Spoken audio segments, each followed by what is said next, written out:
Hello and welcome back to the 4th devlog for my up-and-coming action RPG game titled The Master's Labyrinth. I apologize for the absence since my last devlog. Life has been a bit busy and I've been aging like a raisin that's been left out in the sun for a bit too long. But hey, we back. Hopefully next time I won't take such a long break between devlogs. Anyhow, in today's episode I'll be going through the inventory and equipment systems that I set up and the process I took to get through these challenging hurdles. As you'll soon come to realize by the end of this episode, creating an inventory and equipment system and loot system is no easy task, especially as all three rely on one another. But less chit-chatter, let's move on to the inventory madness. Oh, but before I forget, I set up these title screens that will appear when you first open the game. So far I've only made 4, but I hope to make a few more as development progresses. Anywho, onwards! Oh yeah, inventory time, yeah!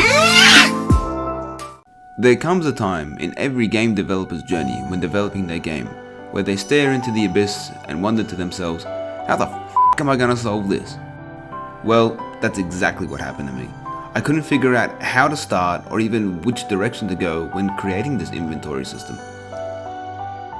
I almost gave up, because I wasn't sure if I even wanted an inventory system. Whether or not I just wanted the character to just pick up and equip weapons automatically. But most importantly, I had to stop feeling sorry for myself and I had to get back up and start figuring out how I'm going to set up this inventory system. So I did what every good programmer and game developer does. I consulted our supreme leader, Google. Another thing, I wanted to stay away from any questing add-ons from the Unity asset store, as I wanted to get my hands dirty and customize the inventory and loot system in a way that suits my gameplay. And this isn't always possible using someone else's add-on. So it was back to Googling, until I came across an inventory tutorial made by the king of Unity tutorials, Brackies.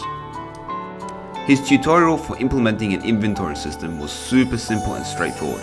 However, it was not detailed, which I guess is the point of his tutorial, as it only provides you with a good starting point and a foundation to build upon. So I did exactly that. I closely followed Bracky's inventory tutorial, and from there I was able to begin customizing and expanding upon the initial inventory system.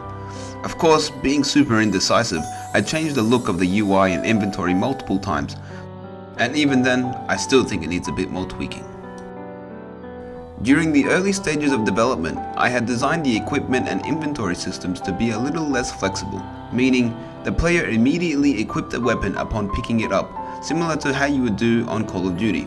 However, I didn't like this method as it was too strict and didn't allow for growth or scalability.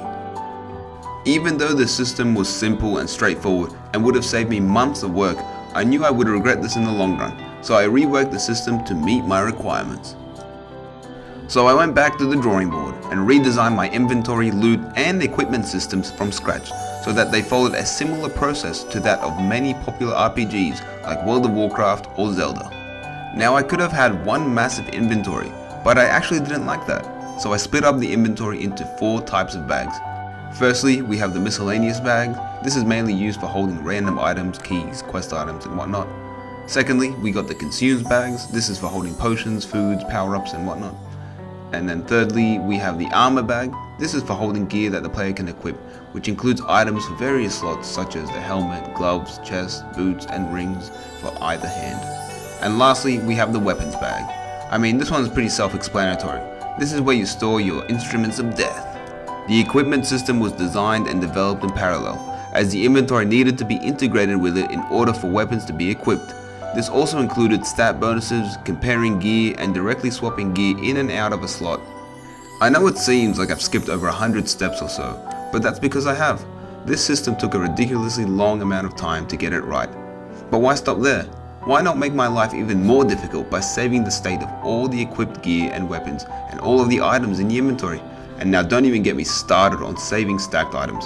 This proved to be even more of a headache than I had imagined, but we got there in the end.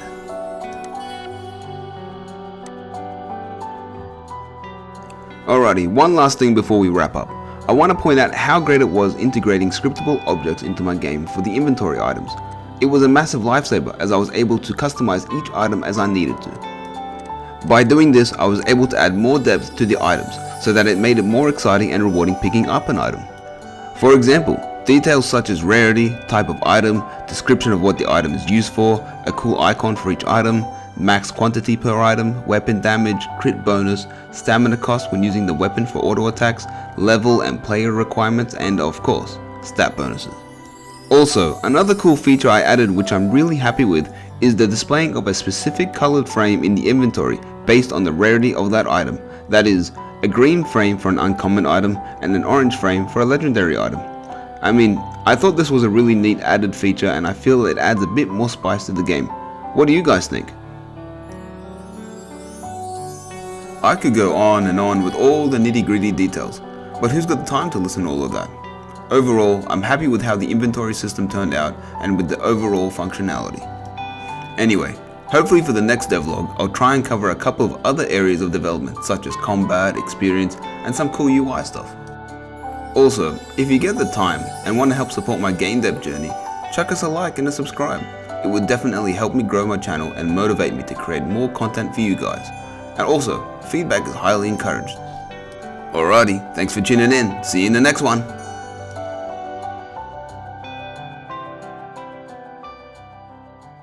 Me come in at the place, I make the dance all hot.